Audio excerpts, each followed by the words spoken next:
ईश्वर ऐसी देवरानी सबको दे, ईश्वर किसी को ऐसी विपत्ति ना दे। बताओ, इसीलिए लोग कहते हैं एक बेटा होना बहुत ज़रूरी है। अरे कल को खुदा न खास्ता अगर पति नहीं रहता तो बेटा तो सहारा बनेगा। बेचारी हमारी बड़ी समधन पूरी दुनिया में अकेली हो गई। उन्हें क्या मालूम था इतनी जल्दी पति का साथ छूट जाएगा। अब करे भी तो क्या करें, इतने बड़े शहर में अकेले जीवन बिताना पड़ेगा। आशा जी अपने पति किशोर जी से कह रही थीं। किशोर जी बोले, भाग्यवान विपत्ति दरवाज़ा खटखटा कर नहीं आती। दोनों दंपत्ति ने कितने धूमधाम से 4 साल पहले बेटी को विदा किया और जब हमारा पोता बबलू हुआ तो ढोल बाजे के साथ उसका स्वागत किया था। यहाँ तक कि हमारे सगे संबंधियों को भी बुलवाया। वो हमेशा हमारे हर सुख दुख में सबसे आगे रहते थे। मुझे याद है वो कहते थे अब तो हमसे ही उनका परिवार है। आशा जी मुँह बनाते हुए बोली, सुनो जी, हमने क्या कुछ कम किया था? 30 त्योहार में फल और मिठाई हमेशा भेजते रहते थे।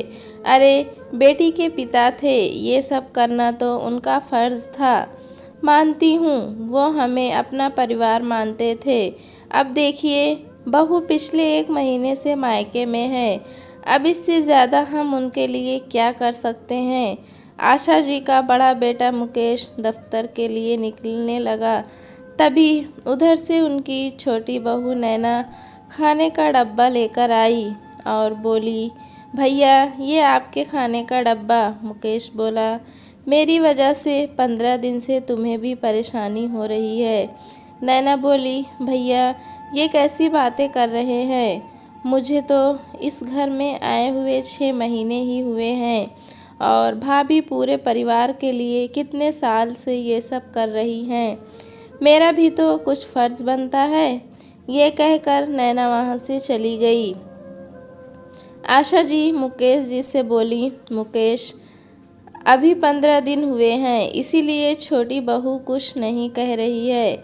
ऐसा ना हो कि उसकी जिम्मेदारी बढ़ जाए और दूसरे काम मुझसे करवाए। महीने से ऊपर हो गया, 1 महीने से ऊपर हो गया। निशा पिता के जाने का शौक कब तक मनाती रहेगी? एक जिम्मेदारी को निभाने के चक्कर में अपनी दूसरी जिम्मेदारी भूल गई है। मुकेश बोला, माँ आप ये देखिए, एक पत्नी और बहू के साथ साथ एक बेटी भी है। उस घर में निशा के सिवा मम्मी जी का ख्याल रखने वाला कोई नहीं है। अभी तो बैंक का भी सारा काम उसे ही करना पड़ता होगा। फिर भी मैं उससे बात करूँगा। कोई ना कोई उपाय तो निकालना ही होगा ताकि वहाँ और यहाँ की परेशानी का कुछ हल निकल सके। इतना कहकर मुकेश दफ्तर चला गया। शाम में नैना को निशा का फ़ोन आया। सबका हाल चाल पूछी और वहाँ की परिस्थितियों के बारे में बतलाई। निशा रो रही थी। वो बोली, नैना मैं क्या करूं? मम्मी को यहाँ अकेले कैसे छोड़ दूं? नींद में वो बड़बड़ाती रहती हैं और पापा के कमरे में जाकर उन्हें ढूंढती हैं। और कल तो बैंक में अचानक से बेहोश हो गईं। डॉक्टर कहते हैं उन्हें अकेला नहीं छोड़ना। मेरी वजह से तुम्हें भी परेशानी उठानी पड़ रही है। मुझे समझ में नहीं आ रहा मैं कौन सी जिम्मेदारी निभाऊं। नैना बोली, भाभी हम पत्नी होने के साथ एक बेटी भी हैं। मेरी तो माँ नहीं है, पर मैं आपका दर्द समझ सकती हूँ। भाभी कल भैया और मम्मी जी की बातें मैं सुन रही थी तो मेरे मन में एक ख्याल आया। आप अगर सही समझें तो मैं एक सुझाव दूँ जिससे कि दोनों जगह की परेशानियाँ ख़त्म हो जाएगी। निशा बोली, हाँ हाँ नैना बताओ, ना हो सकता है तुम्हारे सुझाव से सबकी परेशानी ख़त्म हो जाए। नैना बोली, आप सोचिए एक घर में अगर 2 बेटे हैं, अलग अलग परिवार से वो बहू लाते, फिर मिलजुल कर एक ही घर में रहते हैं। परिस्थितिवश अगर बहू की माँ भी बेटी के साथ रहे तो क्या दिक्कत है। जब एक घर में दो बहू रह सकती हैं तो दो माएँ क्यों नहीं रह सकती। एक पल को निशा रुक गई, फिर बोली, तुम्हारी सोच बहुत अच्छी है। काश कि समाज में सबकी सोच ऐसी हो पाती। यहाँ ऐसे नियम बना रखे हैं जो बस बेटी और उनके माता पिताओं के लिए हैं। पर मुझे कुछ न कुछ तो निर्णय लेना ही होगा। मैं माँ को ऐसी हालत में यहाँ अकेले तो छोड़ नहीं सकती। वहाँ निशा परेशान, इधर मुकेश परेशान था। रात के खाने के लिए मुकेश ने मना कर दिया था। जब सब खाना खा रहे थे तो आशा जी बोली, बड़ी बहू को अपनी माँ की पड़ी है, पति की रत्ती भर भी चिंता नहीं है। नैना खाना परोसते हुए बोली, मम्मी जी, छोटा मुंह बड़ी बात हो जाएगी। भैया खुद को संभालने लायक हैं, परंतु भाभी की माँ अभी इस हालत में नहीं कि वो अकेली रह सकें। आशा जी बोली, रहने दो बहू, अपनी जेठानी की ज़्यादा तरफदारी मत करो। ये दिक्कत तो अब साथ रहेगी तो क्या वो जीवन भर वहाँ रहेगी। माँ की आवाज़ सुन मुकेश आया और बोला, आप ये क्यों सोच रही हूँ कि परेशानियों के कारण खाना नहीं खाया। अरे मुझे भूख नहीं है। ठीक है, आपकी खुशी के लिए एक रोटी खा लेता हूँ। आशा जी बोली, बेटा बहू लाई थी कि वो तुम्हारी चिंता करेगी, पर उसे तो अपनी माँ की चिंता से फुर्सत नहीं है।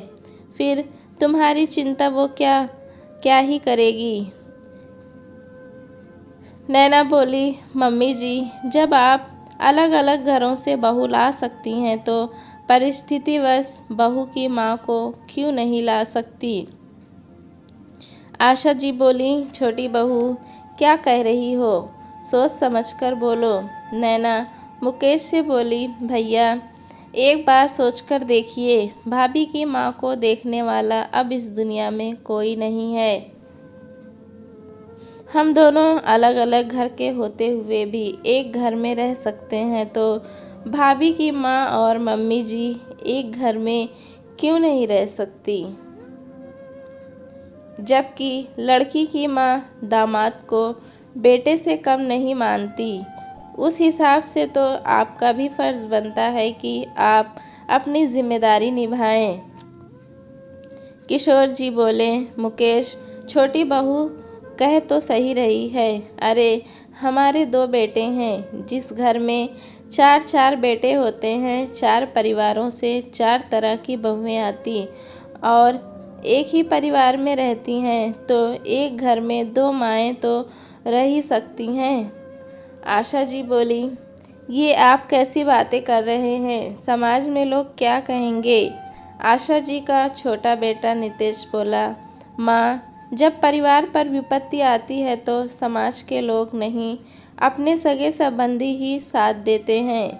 आप तो भैया भाभी को धर्म संकट में डाल रही हैं। उधर भाभी बेटी होने का फ़र्ज़ निभाएंगी तो पत्नी और बहू होने का फ़र्ज़ नहीं निभा पाएंगी। तो क्या इन दोनों को जीवन भर इसी तरह अकेले देखना चाहती हैं। किशोर जी ने आशा जी को समझाया कि परिस्थिति ऐसी हो गई है कि हमें ये कदम उठाना ही पड़ेगा, वरना हमारे बेटे का पारिवारिक जीवन बिखर के रह जाएगा। सोचो, तुम्हारा पोता तुमसे दूर है, कल को वो तुमसे सवाल करेगा कि दादी मेरी नानी की जगह अगर आप होती तो क्या तब भी मेरी माँ आपको छोड़ देती। फिर क्या जवाब दोगी। सबने मिलकर आशा जी को समझाया। नैना आशा जी के पास आकर बोली, मम्मी जी, ईश्वर कभी किसी औरत को ऐसे दो राहे पर लाकर ना रखे। आप एक संबंधी नहीं औरत होकर सोचिए कि उनके मन पर क्या बीत रही होगी। कोई नहीं है दुनिया में जिसकी तरफ उम्मीद भरी नज़रों से वो देख सकें। अगले दिन आशा जी मुकेश को बोली, बहुत दिन हुए, बहू मायके में रह ली, अब तो कागजात और बैंक के काम भी ख़त्म हो चुके होंगे। मेरे पोते का स्कूल भी छूट रहा है। ऐसा करो, जाओ मेरे पोते बहू के साथ मेरी समधन को भी लेकर आओ। अब मेरे पोते को नानी और दादी दोनों का प्यार एक ही घर में मिलेगा। मुकेश ये सुनकर बहुत खुश हुआ और फ़ोन करके तुरंत निशा को सारी बात बताई। निशा की माँ ने आने से मना किया। फिर आशा जी ने फ़ोन करके उन्हें समझाया और बोली, अगर अपनी बेटी की गृहस्थी बसाने में उसकी मदद करना चाहती हैं तो आप यहाँ आकर रहिए। हम दोनों मिलकर इस परिवार को अपने अनुभव से चलाएंगे। नितेश ने उनके रहने की व्यवस्था ऊपर वाले कमरे में की ताकि थोड़ी दूरी भी बनी रहे और रिश्ते की मर्यादा भी भंग ना हो। निशा माँ और सास दोनों के प्रति अपना फर्ज निभाती थी, क्योंकि उसे देवरानी के रूप में एक ही घर में बहन का प्यार और साथ मिला।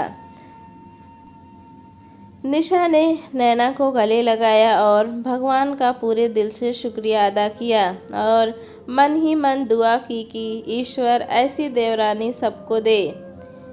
नैना की माँ नहीं थी तो उसे अब सास के साथ माँ का भी प्यार ससुराल में ही मिल रहा था और पूरा घर खुशी खुशी एक साथ मिलकर रहता था। दोस्तों, कहानी कैसी लगी हमें कमेंट में ज़रूर बताएं। चैनल पे नए हैं तो एक लाइक और सब्सक्राइब करना ना भूलें।